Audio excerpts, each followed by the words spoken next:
the other thing too, we haven't talked about it, but their 3-point shooting on the road is just like, I know you're nervous for that. We'll Yeah, see how it's the not the Thunder best. can shoot.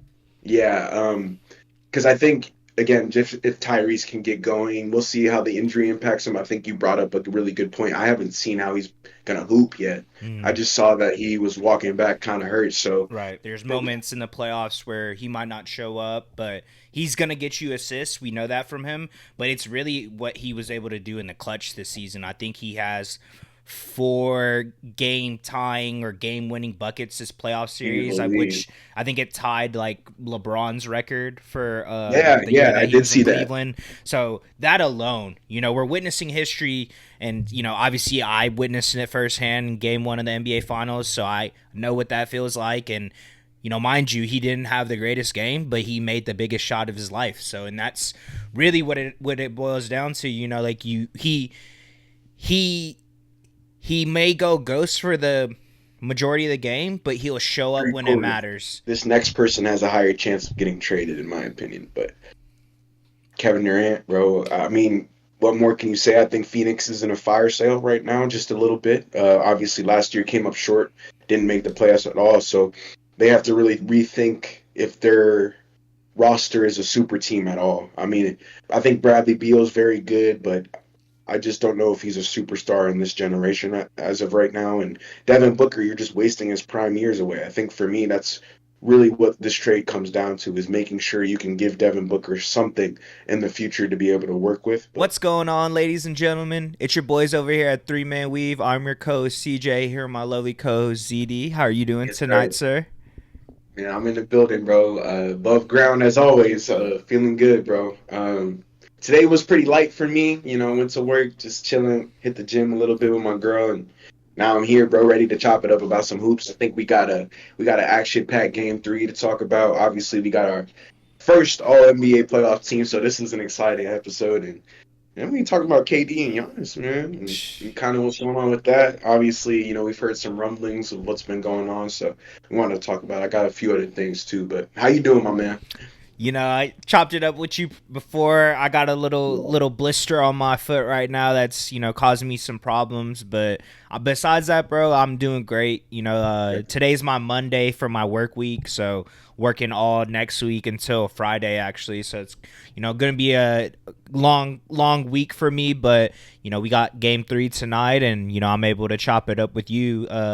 For a little bit before this game starts, so can't complain, Right, bro. Super excited for this game and super excited to get into these topics that we have for the audience. 100%, bro. Yeah, man. I think the field house is gonna be rocking, bro. Or you just get right into it. I think haven't had a finals game since 2000. Um, for them, it's just gonna be about playing the way that they've always played. I think they've the Pacers have done extremely well at home. Miles Turner was talking about how they have to protect home court.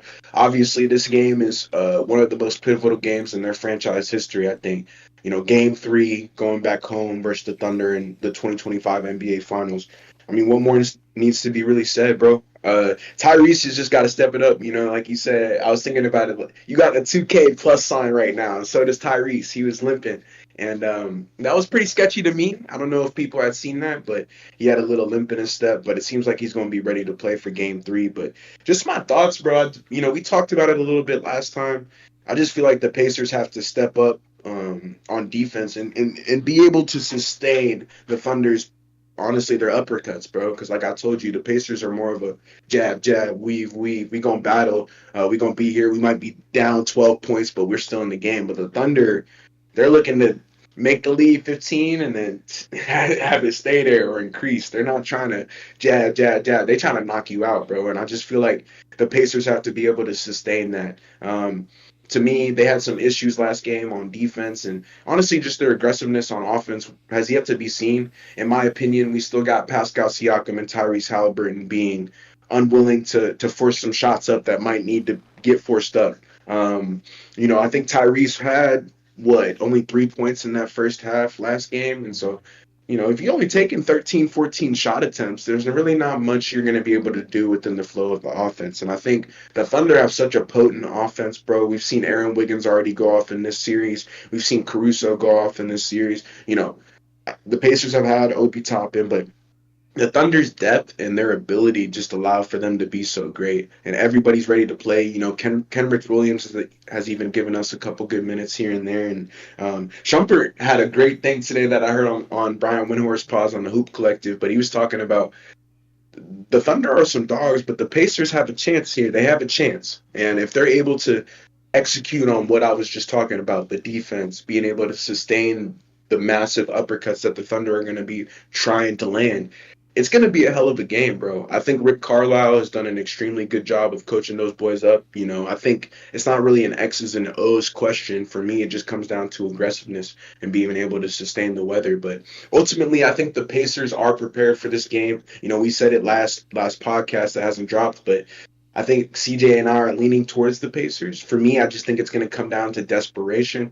I said this before we got on the pod, but there might be a lineup change. There may not be. We're gonna have to see what cards Carlisle goes with. But it's interesting that the Thunder have been running the Case and Wallace lineup and not that too big lineup. So we'll have to see how the Pacers respond to that as well. But I'm looking for a big game from Pascal Siakam. I think we haven't gotten the Eastern Conference Finals MVP yet, and Shai's been the Finals MVP so far. I think through 3 games, even after this game, even if he has even if he has 25 point performance, he's still averaging 33 points in the series. So he's most likely going to win this Finals MVP if the Thunder end up winning. But I think Pascal Siakam has a chance to really take a hold of this game here and take a chokehold of the series and be aggressive and be the type of player that we know he can be.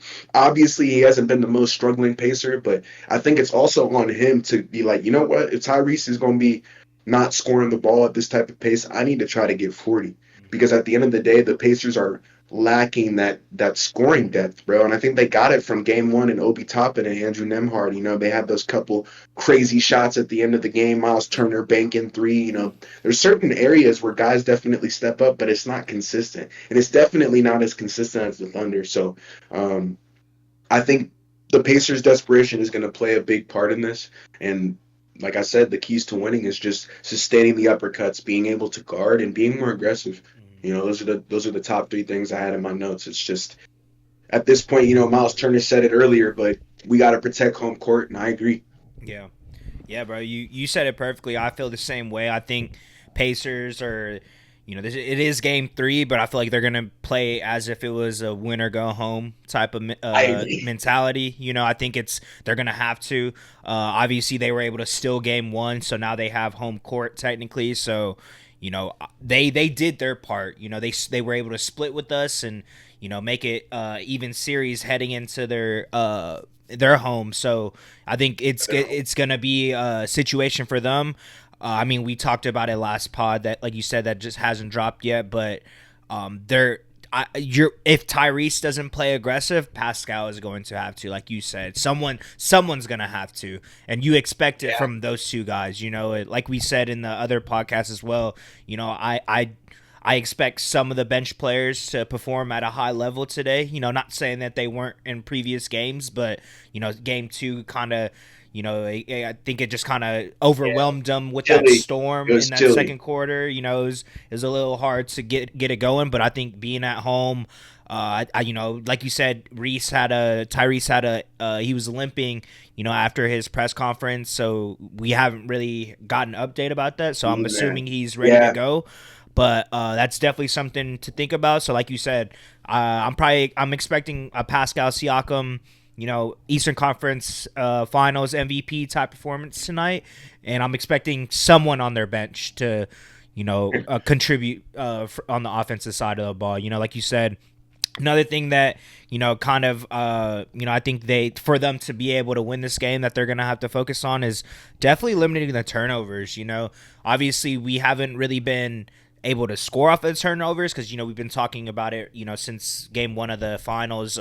They've been dead ball turnovers, but they're still turnovers nonetheless. So kind of getting a possession stolen away from you and you're not able to get the flow of the offense going, and that's what kind of the Pacers rely on throughout the whole season. Being able to get up so many shots and keep the pace going to their Yep. favor. So I think if they're able to do that, it's gonna be a really good game. And not saying, like you said, I think the Pacers will win this game, but definitely not counting the boys out. I just think the type of performances that they had last game and them being in the field house for the first time since 2000 in the NBA Finals, I think they're gonna have a different fire underneath them, and super excited, bro. Like you said, it's gonna be good. Just really kind of like keying on to their aggressiveness. I think that's what I'm gonna be paying attention to, because if they start out a little flat, a little slow, they can. We seen what they did in game one. They're able to go on these crazy runs, but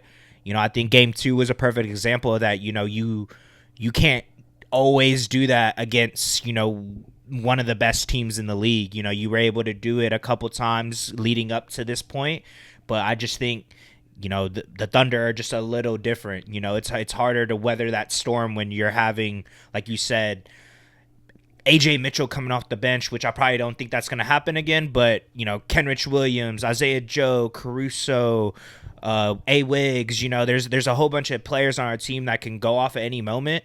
And like we said, role players usually play better when they're at home. I think that's something with the Thunder specifically that I've seen them do this throughout all the playoffs and even throughout the whole regular season. So, just ready to see what the chess match is going to look like. I think it's going to be a great one. Pacers, like we've been saying, this is their back is against the wall now, and I think everything is on their table to take it. I think it's a situation where if they're able, if they're able to get this win, it's gonna be great, for them. But we'll see, bro. We'll see. It's gonna be a good one. Man. We'll see. I think the Thunder have been, so for people who haven't watched the NBA Finals, which if you're not, disappointing, but they've led for both games the majority of the time. If you guys remember the game one win that the Pacers had, I think they were leading for 0.3 seconds. So the Thunder have led the entire series. Their keys to success look more of doing the same that they did at home. My only concern is relying on Shea. I think J-Dub has to have a huge game, bro. We haven't talked much about how the Thunder can win here because they've obviously been the more dominant team in this series, but at times their players have struggled on the road in big spots, and that's not something that can happen here, especially if they're trying to win this game. I think Chet needs to show up as well and be a dominant force inside, and I think you're going to get aggressiveness from Caruso, bro. Like, I know he's going to be there. I know Lou Dort's going to be there on the defensive end at least, so those two guys are going to give you maximum effort always, and Shea is going to try to get his 30 always. So I know those three things, but everything else is just it's not a merry-go-round or a carousel for them, but it's kind of like playing roulette in a sense, because you don't know which player is going to go off. And sometimes the Thunder struggle and they rely on Shea. And what happened in game one in those last 3 minutes, the reason they lost is nobody else wanted to score. Mm-hmm. And I think the Thunder are going to have to lean on their bench scoring, obviously, more so in this game, because I think it's a lot harder for Shea to get busier on the road. It's just tough. And just relying on him solely to score the ball in the fourth quarter, the first quarter is going to be difficult. But I'm looking for a big game from J-Dub, bro. I think you can expect him to come out aggressive.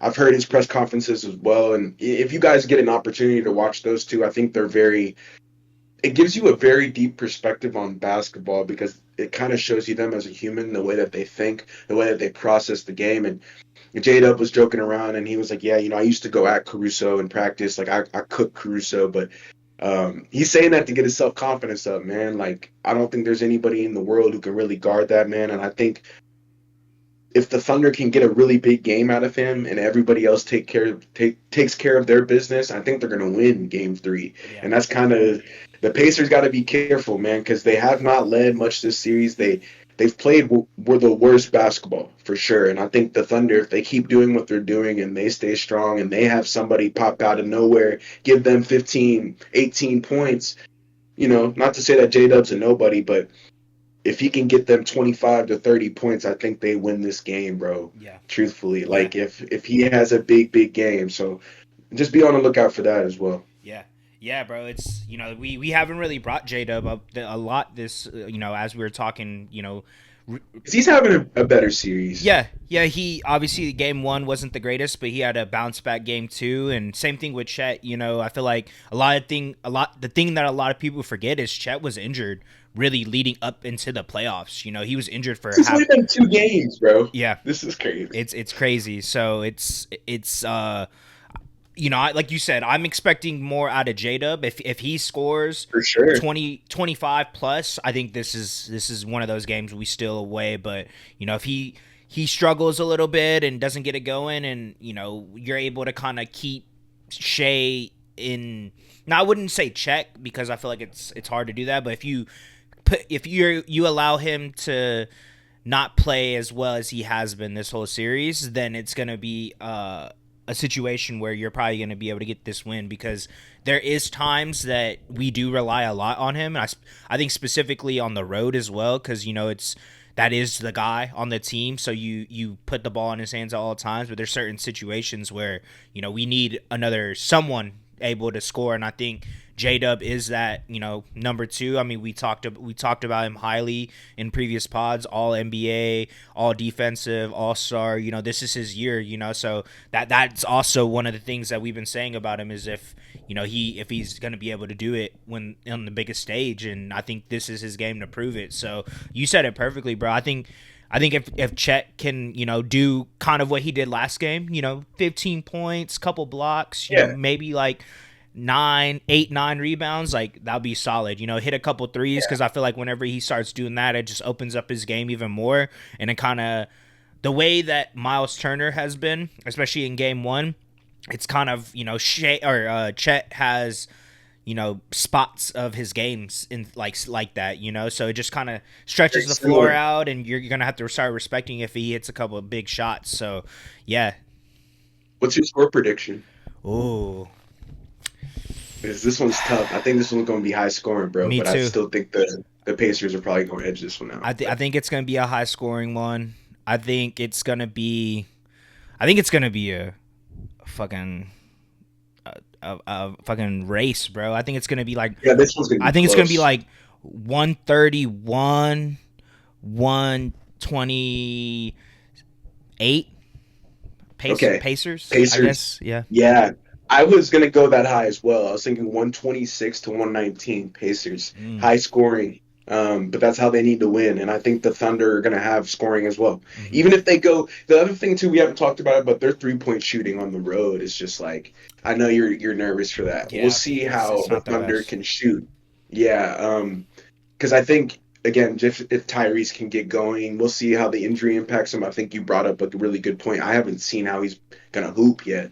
I just saw that he was walking back kind of hurt. So, Right. bro, we got a lot of things, man. Exciting stuff. I think Obi needs to show up tonight. Benedict Mathurin needs to be in the building. But we've talked about the Pacers at length. I think the Thunder have a chance to steal this game here. Yeah. And they just have to continue to play similar to how they played on the at home. But get Shea some help in the clutch time. Yep. I think it's really what's going to come down to. And like you're saying, if Chet can hit a couple threes, if J-Dub can get 22, 23 points, you're going to be looking at a much closer game. So that's really exciting, man. You got any other thoughts on that one?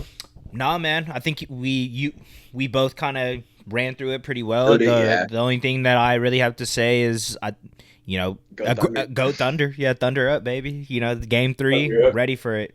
7:30. I saw the little love to Shea, so I got you, man. I had Definitely to, Thunder up, man. Yes, Thunder sir. up for sure. But my man, you ready to talk about All NBA first team Yes, sir. playoff issue? So if you guys haven't been watching, we've been doing all playoff teams, man. So kind of like an All NBA list, but it's for the playoffs. So for just to put it simply, but CJ and I have done third team, second team, and now we're on the first team. So we're gonna roll into that. CJ, if you want to take it away, man, let's hear your list and your thoughts behind why. Yeah, for sure. So ZD and I actually have the same list. So I think whenever you want to, as I say, if you want to add on top of it, for sure. But yeah, no, just kind of starting off, man. What other way could we start this off? Eastern Conference MVP, the one and only Pascal Siakam. I think this was one of those 100%. players. We were teetering between him being on second team, him being on first team. I think that's where ZD and I were kind of at with to put him. And just I kind of put in perspective for Z. Obviously, he's a great basketball mind. He thinks about all these stuff, but just kind of wanted to bring it into light a little bit more. He's the Eastern Conference MVP, and I feel like that's something that I didn't expect. I know that he's a great player, but I was expecting Reese to get it. But I think just kind of his performance that he had, and against the Knicks, it was kind of like it was rightfully deserved, and what he's been Yeah, pretty much you earned it doing. there. I think Yes. I think the thing with me is just kind of where I think I said it before. He's just able to create his own shot. He's able to run the offense even when Tyrese isn't out there. I think the offense relies so heavily on him creating for everyone else, where Pascal doesn't really need to rely on that. And Exactly. he's one of the better, a pretty good defender for his offensive responsibilities as well. So I think kind of just put what he's done throughout this whole year for them, specifically in the playoffs. Obviously, this is a playoff team, but just really that Eastern Conference Finals, man, when he was able to score 38 points and kind of seal that dub for them. And whenever, we seen moments where Tyrese kind of, doesn't play to the level that we're used to seeing from him. Pascal is able to kind of pick up the slack for him and is able to bring them up to win the Eastern Conference. So that's why I had him. If you want to add anything else for him, So I think, you know, for me, what's so special about Pascal is he's getting like 20 a game. Again, on the efficiency, I think his splits look pretty good in the playoffs. But like you said, I think it's just his leadership, bro. And people forget, that we brought up the contract, we brought up kind of what he's worth and the value that the Pacers think that he can actually instill. And he's been living up to every single part of the billing. I think him winning the Eastern Conference Finals MVP was a part of it, but what he's been able to do for them in the playoffs, just in crunch time, whenever they need a bucket. I think I saw a lot of times in the Knicks series they got kind of stagnant and they honestly relied on him to go get them a bucket, whether it was an and one, it was in the mid range. Like CJ was saying, he's able to create his own shot. I was going back and forth on him and Kawhi, and I had to give it to Pascal because he's having a similar little run to Kawhi, but played way more games, is still playing right now, and also won the Eastern Conference Finals MVP. So I think it just goes to show you that, people always forget that he's an NBA champion, most likely a Hall of Famer as well, because he's been so consistent over the last 5 or 6 seasons. And yeah, bro, the legend of Pascal continues to grow. I think stats aside, I think for me, it's just what I've seen on the court, him being a vocal leader, understanding the moment and being able to take over. That's why we were talking so highly of him on our last segment is he's somebody who can go and get 40 against the Thunder, who are the best defense we've seen in the last decade. And so that right there can kind of show you how Pascal thinks and the type of player that he is. So he got the first team nod from both, CJ and I. I think it's just a testament to the long season that he's had and he's been able to endure. And again, man, fringe all-star every single year. I think he's right in the mix pretty much every single season and been healthy, and he's just been doing it all, bro. Just an amazing player. So Pascal Siakam's definitely first on the list, man. And then honestly, I think this is a DJ, this is do we have anybody else who was like on the same team and made nah, one I don't think so. besides? Okay, I well, think this I'm gonna roll is it off the yeah. tongue, man. It's Tyrese Halliburton. What more can you say? I think for me, what I'm most impressed with is yes, he's always been able to pass. Yes, he's always been able to score, but just the clutch time, man. I think he's like 8 of 10 or something in the clutch and in this year's playoffs, and I think he's one of the main reasons why the Pacers are in the NBA Finals. And um, people have said he's overrated.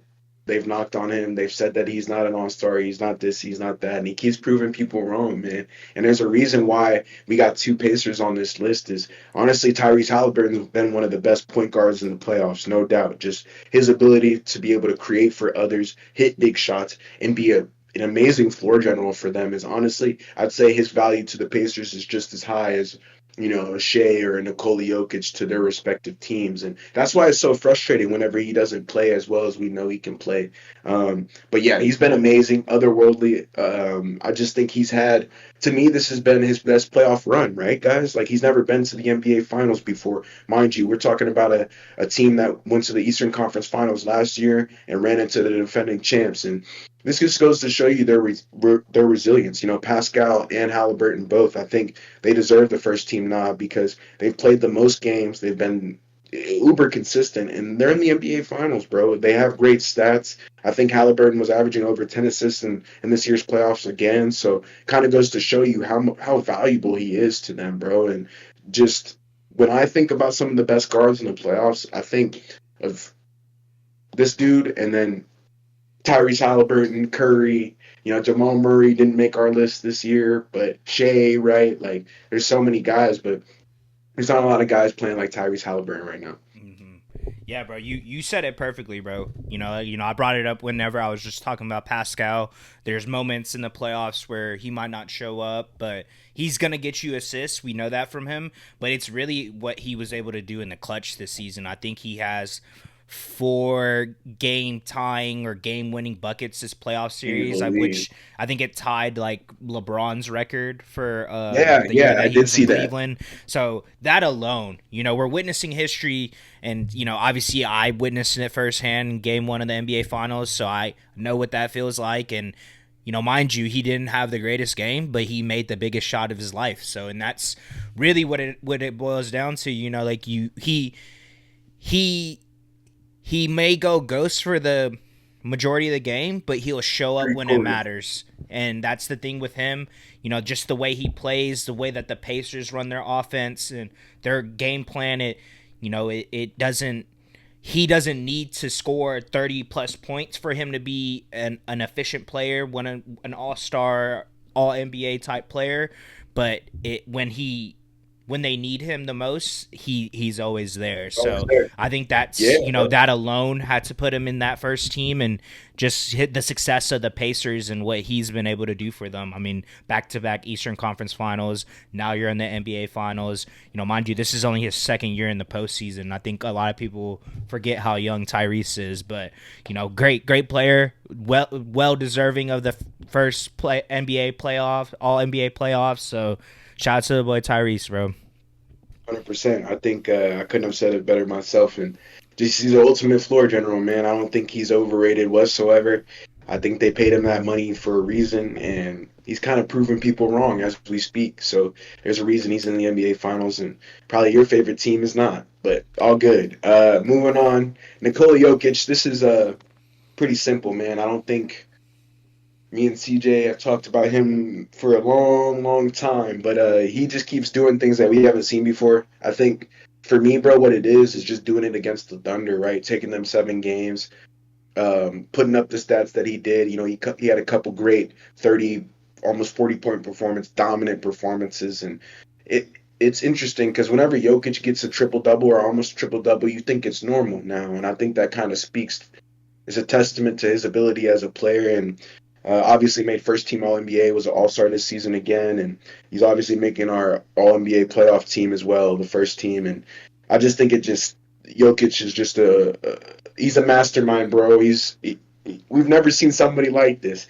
He was dissecting a defense that I honestly think is the best that I've seen in the last decade.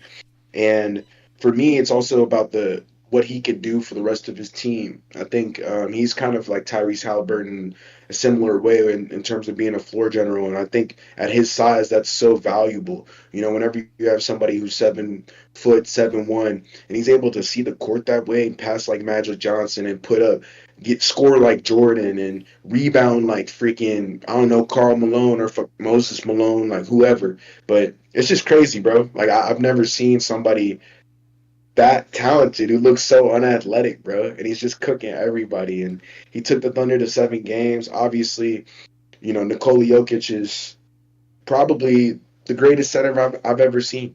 Yeah. I've never seen somebody with his touch, his grace, his just ability to take over a game. Mm-hmm. I've just never seen it. I Yeah. think he was getting like almost a triple double in this playoffs too, bro. If I'm Yeah. not mistaken. Yeah, he was 26, 13, and 8 Yeah, on efficient numbers. Like you said, just be what I saw firsthand going against him. It was ridiculous, bro. There's just nothing we could do. I mean, we kind of started. I wouldn't even say really figured him out because he was still having great performances, but we were able to nullify his greatness and what he's able to do on the court. But even a then, good word he for was that. still able to put his team in position to win every game. And obviously, they weren't able to, but they took, like you said, probably the greatest defense I've seen in the last decade as well to 7 games, which I feel like that is kind of just a testament to the greatness of him and just what he was able to do because, besides Jamal Murray having, I think he had a great game Yeah, and he had a yeah. couple great games actually, but no one really else on the team was able to help him. And I think that with his talent, what he's able to do, and pretty much all eyes are on Jokic anytime he gets the ball. Pretty much there's 4 players Yeah, eyes on him, so he's able to do whatever he wants. And we've seen his greatness. We've seen what he can do. Like you said, the fact that he averaged a 30-point triple double this year, it was just kind of a mind testament, bending. yeah, to his greatness. Like you say, he's probably the greatest center I've seen play personally. Just complete package on the offensive side. Doesn't really have any holes. Obviously defensive. He everyone could work on that, but he's still a great For sure, defender nonetheless. So yeah, not bro. can't don't really have much to say about the Joker, Hey, bro. yeah, and bro, he like I love Christian Brown, I love Aaron Gordon, love Jamal Murray, love MPJ, but I think all those guys are so good for a reason. I truly think if you place them on other teams, you'll have a different outcome. It's Nikola Jokic, my guy. Like we know it's him. So that's an easy one. That one was unanimous. You got the next two, my guy. I know you love both of these Yes, next two sir. players, and I kind of hit their names earlier. I said one of them, but it's Yeah, all good. yeah, bro. Next on our list, the fourth spot, the one and only Jalen Brunson from the New York Mhm. Knicks. Brunson burner. Like you said, bro, he this postseason specifically turned into probably one of my favorite players to watch just because of what he's able to do on the offense side of the ball at his size. I haven't seen in a really long time. Let's just say that it's crazy. I think a lot of people forget how tall he is. He's probably like 6'1" on a good day. And Yeah. the way he's able to do. I think just his footwork. I think we compared him and Shea's footwork. I think last pod, and Very similar. they're Yeah. very similar. It's they're not. He's not the biggest. He's not the strongest, but he knows where he's gonna go. He's gonna get to his spots, and especially in the clutch time, he's a problem, bro. And I think what he was able to do game 6 against the Pistons was ridiculous. Even I think he almost had a game winner as well. And I think I had called it on Twitter. He ended up missing it, but they were able to get that dub. It's just, I think it just kind of, Yeah. it's kind of like what Reese has been doing in a sense. He may not have Yeah. been getting the actual game winners and stuff, but when it's clutch time, 5 minutes or less, and you may be down by a couple points, like you got Jalen Brunson on your team, you're comfortable in those situations. And I think that's just, obviously with Thibs getting fired, I think that's, he had so much confidence in him, and he had him to a point where, like, I trust you enough to do what you do. It just made him the player that he was this whole season, and the success of the Knicks. So shout out to Jalen Brunson. I think the Knicks were able to make the conference finals because of him, and just being great at such a undersized point guard where in a league of trees. I think that's why he's one of the most impressive scorers in my eyes this year. Oh, bro, he had such a great playoffs, dude. I mean, I was thinking about the Pistons series. Like there's been times where the Knicks were left for dead, and Jalen Brunson, like CJ saying, has just saved them, bro. At this point, for people who don't think he's a superstar, I think you're wrong, and he's proved everybody wrong. And I think this playoff specifically, bro, he took it to another level. I think it's not even really his scoring. I love his footwork, his ability on that side, but for me, it's just he tries to get people involved. Like if you watch Jalen Brunson, he be trying to get other people involved, and I think he's learning how to be more of a passer. Sometimes he does over dribble a little bit, but it's just because he's small. He's trying to figure out a way to penetrate the paint, and spray it out, bro. I think he's learning how to play with Cat. He's learning how to play with OG and McCall Bridges, and I think all of those guys also allow for him to be so great too. One of the better isolation players we have in the NBA, if I'm not mistaken, was torching people in the mid range as well. In the playoffs, I think he was like 70 or like 65% true shooting in the mid range, which was pretty crazy. So Jalen Brunson is just a dangerous player, bro. And every single team that plays him knows that, hey man, we got to stop Jalen Brunson, or else this is gonna be hell.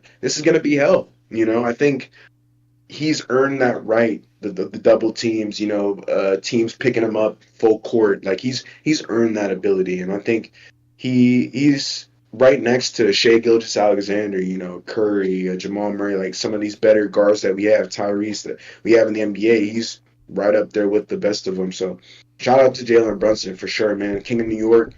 Really, not much else I can say. I think he was averaging damn near 30 as well. A couple of assists too. I think 5, 6 assists. So it's good to see. It's good to see. I know Thibodeau left, but like you said, he definitely instilled so much confidence in Brunson. And I think his dad being on the Knicks has also been really helpful for him. And yeah, it's just amazing to see, bro. One of the smallest guys we got in the NBA, but definitely has a big, big heart. Mm-hmm.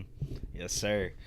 And last but certainly not least, with the final spot on our All NBA first team, or All NBA playoffs first team, the one and only Shea Gilgeous-Alexander. Yeah, the best player in the playoffs. Best Man. player in the Easily. playoffs, bro. What can I say? Averaging 30 points, 7 assists, 6 rebounds. What? Almost a triple double, low Almost, key. yeah. I was there was a game he almost had a triple double. I think it was game one of the finals, actually. Wow. I didn't even know he was 36-7 in the playoffs. Yeah, yeah. Wow. He's been going crazy, bro. I think the thing, we talk about him. I feel like there's not much I can really say. If ZD wants to say anything else, this is my guy, bro. I mean, y'all see the Yeah. jersey, y'all see the hat, y'all know that he's on my favorite team, and just the fact that he's been able to be so successful in the playoffs, I think just kind of just shuts people up, because I feel like Yeah. what more else can he prove to y'all? Like he gets to the free throw line, but I think it's just what he's been able to do in the mid range, bro. I think he's not saying that the mid range was dead, but I think kids watching him play, watching Jalen Brunson play, watching these other players that are really great in the mid range, it's gonna influence the younger generation to want to do that as well. Because when you're seeing the MVP do this on the biggest stage, and he's not shooting the greatest from three, but he's able to knock them down. He's doing it all in the mid range. It's gonna, like I said, influence this new generation of kids to bring that back, because when he does it so fluid, it's his footwork, his hesitations. He's watching how they defend you. So obviously we know what he could do on the offensive side. I've been super impressed with his passing, though. I feel like that's wouldn't say underrated, because it's not like he's averaging like 5 assists a game. He's been averaging 6, 7 all year. But I think the thing with him is just how were you saying with Brunson? He's wanting to get other people involved. But I think the difference between Shea and Brunson, what makes them so great is they have that switch to where they're like, oh, if my team needs me, I'm gonna go get a bucket. And that's what kind of separates the good players from the great players. And I think that's why Shea is in the conversations for obviously won the MVP, but conversations for being one of the best players in the league right now, just because he has that mentality. I know he looks up to Kobe. He takes a lot of inspiration from him and just what he's been able to do. And I think this is the proving grounds for him, specifically for the type of player he is, but just for the team in general. I think it's something where, oh, they're too young. Can they do it? Are they able to win on the biggest stage? And I think he's proved it up to us up to this point. And I think, whatever happens after, we'll talk about it whenever it happens. But I think definitely probably the best player this playoffs, obviously in the finals, so we took that into consideration as well. But just what he's been able to do, what I mean? Like I think dropping what was it, 72 points first two Yeah. games of the NBA finals, most by any player for their first two Ever. games. Like that's one of those like very niche like categories, but it's Ever. also Yeah. something to where you don't get those first two games back regardless. So, and that was I think that was a record for 24 years, if I'm right. I think that's when '01 was when Iverson did it. So it's been here for going on 2.5 decades. It's kind of just It's a kind big of deal. a testament to his greatness. I think a lot of people, and this is why I'm so big on appreciating what's in front of us right now, because I think a lot of people just try to, oh, you're the MVP, you're good, but like I don't like you. Like I that my mentality for that stuff is just out the window, especially just obviously having conversations with you and talking to everyone about sports. It's like you either love them or you hate them, and like I'm like I'm in that like middle area. Like I have certain like players where I'm like, yeah, like you're like Tyrese. He's a great player. He hit that game winner against us, but like I don't like him right now. My team's going against him, Yeah. but I'm not Like, gonna hate on him yeah. because I am For sure. appreciating I what he's respect doing. him. Yeah, exactly. So I think that's what people are gonna look at with Shea.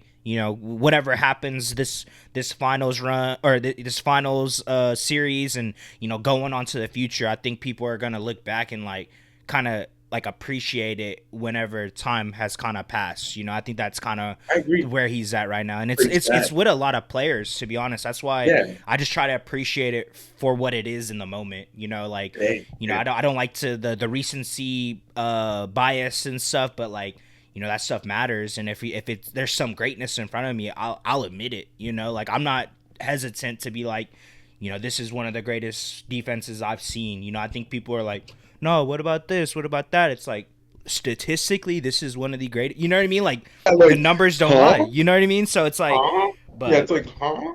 but yeah, I Yeah. wanted to hear what you got to say about him, bro. Yeah, I think what I was gonna say was kind of, again, like, what's the basketball count, half past noon or Mm-hmm. something. But he was talking about it too, or when he wrote his article for it. I just think Shea's had the best year you can really ever have. I mean, like to go from being traded and like he's led the league in scoring, but he did it again this year. Got the MVP, won Western Conference Finals MVP. He's probably going to win Finals MVP most likely. Obviously, has been the best player in the playoffs too. I just like you're saying. I love that point where if you're not able to watch greatness in front of you, then I just don't know what to say. I think I see it in his eyes. He's tired, and he's still, going out there and doing it. Obviously, he's played the most games in the playoffs as well because he's in the NBA Finals and he's still playing. So I think it's 17, 18 games played already. Mm. Like it's unbelievable. I didn't even know if it was 36-7, bro. I just think it's a testament to his consistency. I mean, he was doing that in the regular season, and now he's doing that in the playoffs. And people kind of used to hate on him, bro, because at times in the plan he didn't always show up. He would have tougher games for sure, but give him a whole playoff kind of series and different teams to go up against, and you're gonna see like his value. And I think he's spoken to people who have hated on him, bro. I mean, I watched his MVP speech the other day, and he just thanks everybody, all the way down to the janitors in the building, all the way up to the president and the CEO, and he just has respect for everyone, bro. So it's tough for me to hate on somebody like that, but I think he's truly had the best playoffs. Like aside from all that, Right. he's at like his game, what he's been able to do for the Thunder. He's allowed for the Thunder to have so many other options. Guys don't feel as pressured to score the ball. They feel way more comfortable getting their rhythm in the flow of the offense. Like I think Shea's awesome for Caruso's. I saw multiple times in a different series, like Shea or Caruso would get a steal and they'd pass it back to each Yep. other. Like Yep. little things like that, like where you could have dunked it, but Mm-hmm. didn't have to. Shea's just giving up the ball for Right. fun. He could easily score 30 or 40 or whatever, but it's the seeing things like that, bro. It's like the leadership, it's all those little things. And for me, that's what's been most impressive is he said like the mental switch for him has been really big. You know, he's even talking about in his MVP press conference, and he's like, "Oh, well, you know, Jada was like joking with me. He's like, oh, like when are you gonna buy? Like, what are you gonna get us for when you win MVP?" And like we were joking around, but he's like, "I don't really joke about that stuff." So like I had to like follow through on my word, Mm-hmm. you know. And like it's like little things like that. Like he's just the ultimate competitor, bro. Like I don't know what more you could want. Again, we got cats on this list like a Jokic or Brunson that could easily be the best player in the playoffs this season, but again, it's Shai Gilgeous-Alexander, bro, and he has been for 82 games in regular season. He's been for 18 games so far in the playoffs. Like, I just don't know when it'll end, bro. It may never end. But to Right. me, he's the best player in the world right now. Like, I think truly, like even recency bias aside, you know, we've seen this from Jokic, and I think Jokic truly is at his peak. I don't know if Shay's at his peak. I think Mm. peak Shay looks like 45% or 42% from three, Yeah, kind of me what, too. what happened with Ant, you know, and that's a whole different beast. So Shay is always wanting to get better. He's going to continue to get better. And that's kind of why I think that, bro. It's like I feel like the other MVPs are already at their peak. Giannis and Jokic, what more can they really do? Whereas Shay, he can do more, you Yeah. know, and I think we'll get more. So that's my take on that, bro. Just unbelievable. I really, it leaves me speechless. Like I cannot believe that because those lists are really supposed to change, but he's been number one consistently, and most likely, I'm sure he's your Finals MVP so far too. Yeah. So 100%, bro. yeah, Like I don't know, man. it's crazy. Unbelievable stuff, Yeah. bro, for sure. But there's a, you know, I think we got through the list, man. I'm excited to see what people think. Obviously, I got some content surrounding it as well, so hopefully you guys will enjoy it. But hopefully, you know, we come at you guys next season with a different list with some different players. You know, Mm-hmm. Yeah, that's hundred this percent. is a Like, great exercise, man. Like I said, don't know why this is not a thing. I feel like it's a thing. Like there's an all tournament in college basketball. I'm pretty sure. yeah, Like there, I don't know why this is season that. tournament teams and Right. shit. I'm Yeah. like, Like, oh my why is god, there not bro. an all playoff team? And that's why, shout out to Z. He wanted to do this for us, before the playoffs even started, So we've been thinking about this all playoffs. For a So minute, for it's dope sure. that we were able to actually write down the lists. And that was Three Man Wee's first official all playoff selection. So if y'all, Yeah, for sure. if y'all have anybody that you would have put on the list or who you disagree with, let us know in the comments, man. I'm pretty sure first, second team are more than likely gonna be all Solid, pretty solidified, but third team in our people opinion, might, at least. yeah, in our opinion, but For like to see what sure. y'all But think. But shout out to Z for giving us this idea, this exercise. I appreciate that, bro. of course, my man, of course, anytime. But man, we got some other potential. Yeah, these guys, you know, Giannis made a second All Playoff team for us, man, this season. So we'll start off with him. We got a couple guys in the trade talks right now. I think CJ and I have been excited, looking forward to summer. Obviously, we got the finals going on, and that's a bigger thing for us. But I'll start with it, man. I think the Milwaukee Bucks are in a tough period right now, to say the least. I think it's interesting because I heard on the Hoop Collective that they said Giannis was planning on staying. There's no rumblings of him wanting to leave, but the Bucks currently where they sit, because you gotta think about it. I know you remember this, but for our audience, Damian Lillard has torn Achilles, so no Dame next year. You have to really think about what your team is going to be now, but also in the future, because I think the Bucks need to take a really deep thought and ask themselves, do we want to trade Giannis Antetokounmpo away to somebody who needs him, but can also give us those assets back in return for what we've honestly lost with Dame and Giannis and Doc Rivers, because it hasn't really materialized, let's be honest. Right. I think Giannis, the type of cat that he is, knowing him, he's already won an NBA championship. He seems pretty comfortable in Milwaukee. He's got a fat contract. I will say this though, I know he wants to win more championships. And I know maybe you've heard him talk about this. I heard a clip.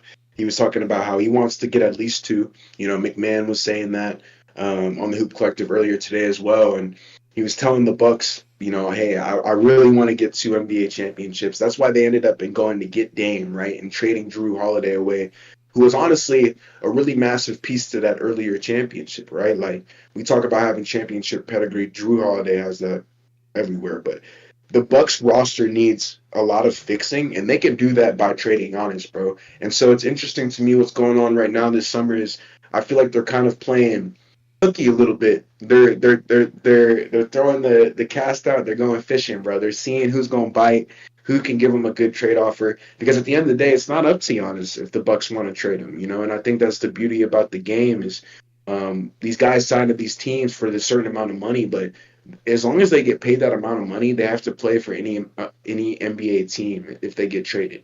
It's not like if the Bucks want to trade him to the Wizards, they can, you know, because they own his contract, they own his player rights, and so I think that puts the Bucks in an interesting position. The one word I wanted to bring up in this situation is leverage. I think Giannis has a lot of leverage in this situation because he has brought them a championship. And mind you, guys, they waited 40 something odd years. So they had Kareem and they had Giannis. Those were the only two NBA championships in Milwaukee Bucks history, and they waited 50 years in between. So Kareem, Giannis, 50 years. They don't want to wait that long, and Giannis and his camp know that. So they can say, yeah, you guys, if you guys trade us away, like, you're going to be waiting for that superstar player for a long time. I mean, unless you just magically fall into a good draft pick, which could be the case if they trade him away, but again, like to get another Giannis Antetokounmpo, I don't know. So I am interested to hear your thoughts surrounding this. I think the Bucks are also they're kind of in a peculiar situation because they have to go fishing, Yeah. right? Like you have to entertain offers. Your roster, like I said a couple minutes ago, is not in the best condition now that Dame has gotten hurt, but Giannis also has a lot of leverage in this situation. So if he goes to the GM and is like, I don't want to be traded, I want to be a Milwaukee Buck, I feel like to me personally, and like what I've heard is he's gonna be that. He's gonna be on Milwaukee. They're not gonna try to trade him away, but I think the Bucks got to entertain an offer. But I'm interested to hear what you think about it, my man. Yeah, bro. You said it perfectly. I have the same thinking and logic behind the whole situation. I've been seeing, hearing him say that he wants to still be on this team, but like you said, if his he wants to win another championship, and I think with that roster that the Bucks have right now, I don't think that's very obtainable in the situation they're in right now.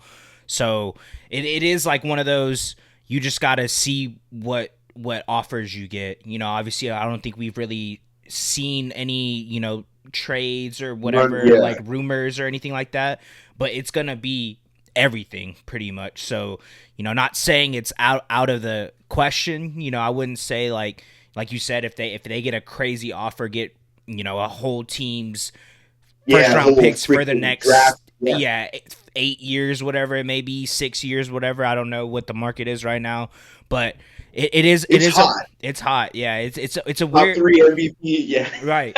I would say it's a weird situation because, like you said, Giannis is the man in Milwaukee, so it's like does he want to leave that? Obviously wherever he goes, he's gonna probably turn that team into a playoff contender, but it goes back to our whole conversation we had about like for lifers and stuff and being with a team for your Dirk whole Nowitzki. career. Like it's a different like vibe, like you brought something to this team, like you said, that hadn't been done in 40, 50 years, whatever it is. And with a player that in the caliber of Kareem, one of the greatest of all time, Giannis is that for y'all in this generation. So it's a weird situation, bro. Like you said, I wouldn't be opposed to them trading him, but it's just, is that the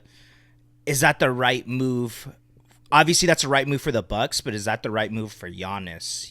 Like, I'm not saying that I don't want to see him, go to another team and potentially win another championship. I think it would just hold more weight in my eyes if he were to stick with the Bucks, figure it out, and then if he could bring them back, then that would put him, he's already top 15, whatever, top 20, whatever it is. We haven't really talked about all our rankings of all time, but he's already up there alone with that one championship. Sure. And if he's able to bring them another one, kind of sticking it out through these troublesome times and, there's these moments where it's like, damn, like Dame's going to be injured for a long time. Giannis is still going to do his thing with a subpar cast. It's like if he's able to stick through this, potentially get, certain pieces around or get more draft capital and gets another one, that would be crazy, bro. So I'm in a weird spot. I'm kind of like how you are. Like you said, he has the leverage in my eyes, and hopefully the Bucks kind of give him that leverage as well, because he was able to do something that hadn't been done in so long. But at the end of the day, it is a business, so they're going to do what's Right. best for the team. And that's the thing where I'm kind of like thinking of it right now, Us. because Giannis is Giannis, bro. I don't need to explain to all the audience what he can do, but it's you're gonna be able to get so much for him, to where I feel like it would be kind of doing themselves a disservice if they didn't look for a trade. Right. Because No, yeah. you know what I That's mean. what I So meant. You got to fish, bro. that's kind of where I'm at with it with you. Kind of same sentiment. Like just I don't want to see him leave, because I do love the four lifers. I feel like that's something that doesn't, it's not really a thing Happen. in this generation for basketball, but I feel like he could be that for them. But at the end of the day, the Bucks are going to do what's going to benefit them the most, and I feel like, Giannis should do what he thinks is best for his career, and if that's going to another team and, you know, taking them to a chip, so be it. But So be I it. I think Yeah. the Bucks are gonna do what's in their favor. That be if Giannis wants to stay, then they're gonna probably have him stay. They might have to figure some things out. But if Giannis wants to get traded and doesn't want to be on the team anymore, then you're gonna have to try to figure that out. So we'll see, man. It's like you said, this is big news. Obviously, we have the finals going on, but this is something that's going on. Everyone's talking about it. Everyone's trying to figure out where he's going to be, what those trades are going to look like, which, like I said, is going to be everybody on the roster, damn near, or your future, For sure. So it's exciting, bro. It's a lot of stuff, especially in this off season. We're probably going to be that's all we're going to be talking about, So we'll see, bro. Like you said, Yeah. I'm We'll not see. I'm not opposed to him leaving, but at the same time, I wouldn't mind him seeing him stay, figure it out, and be able to lift that Larry O'Brien for the Bucks one more time. Sir.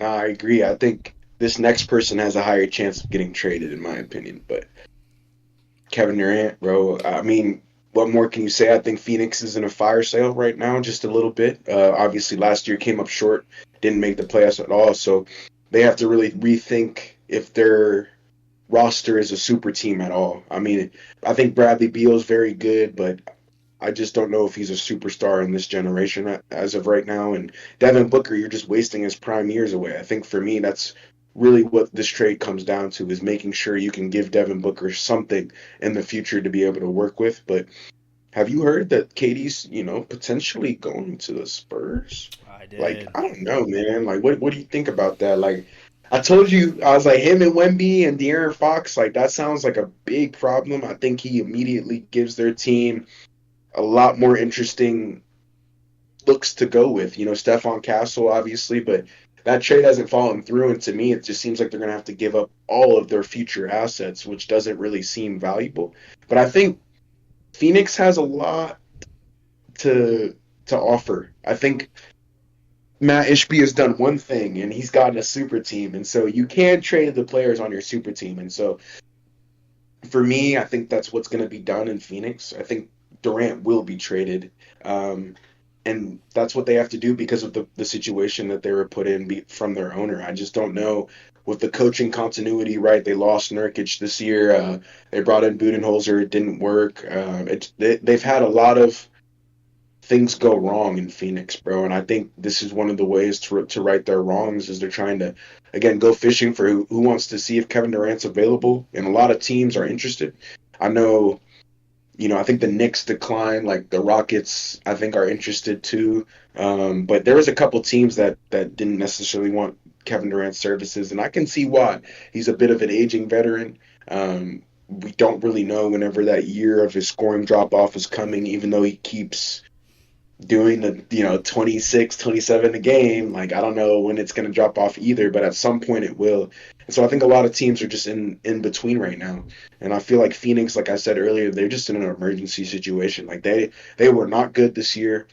Their super team is not working. A lot of other teams that have grown through the draft and through trading for certain value pieces are looking very strong right now. And I'm sure that worries them because they don't have a draft for the next 5 years and they need to figure out a way to be able to get their picks back.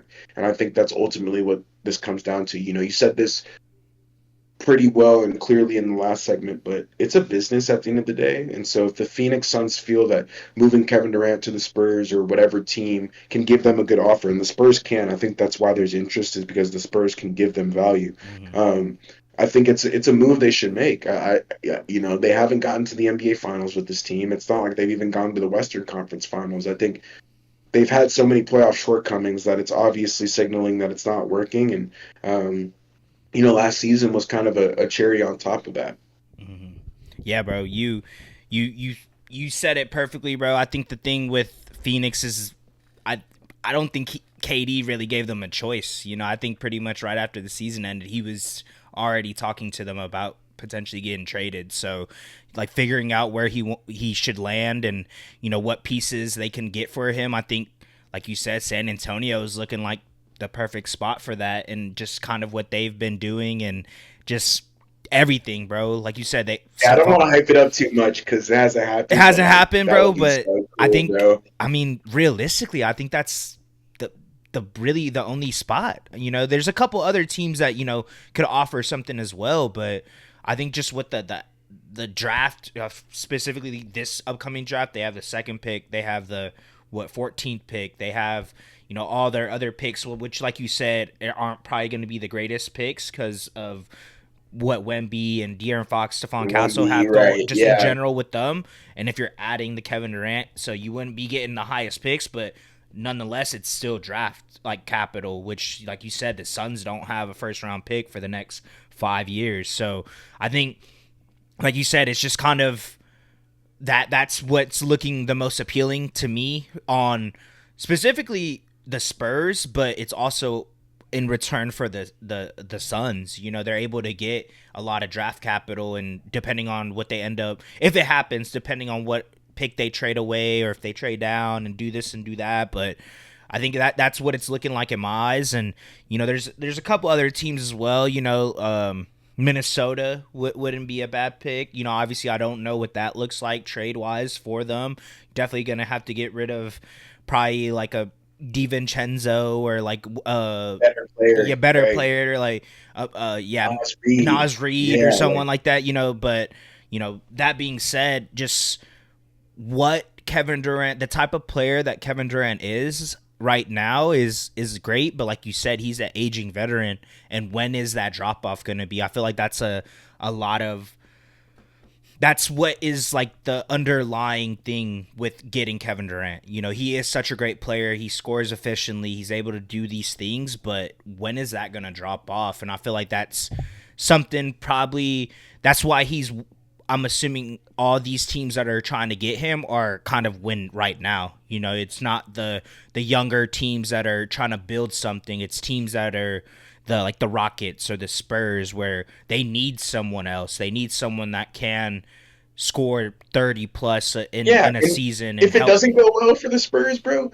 KD's out and Wemby's still here and everybody's still here exactly. and young. So yeah. So it's crazy. He's definitely the target for this trade deadline this upcoming year, and figuring out where he lands it's gonna be a blockbuster trade. I'd assume. I would assume they're probably gonna get a couple first round picks.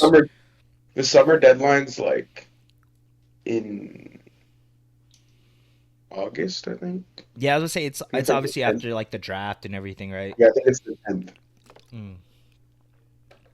So summer deadline. Yeah, I was gonna say we'll see, man. It's like you said, those are the talks of the town right now. Giannis and KD, and just figuring out where they're landing, man. It's big names, huge. Not a Luka Doncic, but pretty big names. Yeah, sure. Yeah. It's gonna be exciting, man. But Yeah, just ready to see where they end up going, bro. Because wherever they go, whatever team it is, that being Giannis staying or KD obviously going to another team, it's gonna make a difference. It's gonna automatically put that team in the playoff Yeah, contention bro. right then and there. So For excited to sure. see where I he want ends to up landing. go.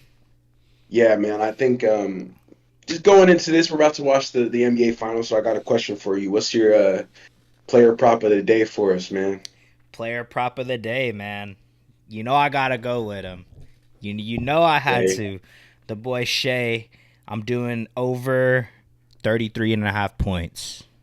I am too. That's how you know you should nuke it. Press the button. Nuke Good it. night, people. Yep, that's my pick as well. I just think he's averaging like 36 or something. I just think it's too low. I think if it was at 34 and a half, 35 and a half, that might scare me away. But I think 33 and a half is within range, especially high scoring, close game. Mm-hmm. That's why I like it more importantly than anything. I just think he's going to be involved down the stretch. He's going to get to the line a lot. And yeah, just don't be surprised if Shea gets you 40 tonight, man. Like, you could even bet that for probably plus money. Yep. Yeah. 100%. Like that. Yes, sir. Let's get Yeah. into game three. Come Yes, on, sir. man. Yes, Come on, sir. man. Yeah, if y'all I'm liked and excited, enjoyed bro. this episode of Three Man Weave, don't forget to leave a like, comment, subscribe, and we'll see y'all next time, man. Peace. Thunder up, Peace. baby. Three man, three man.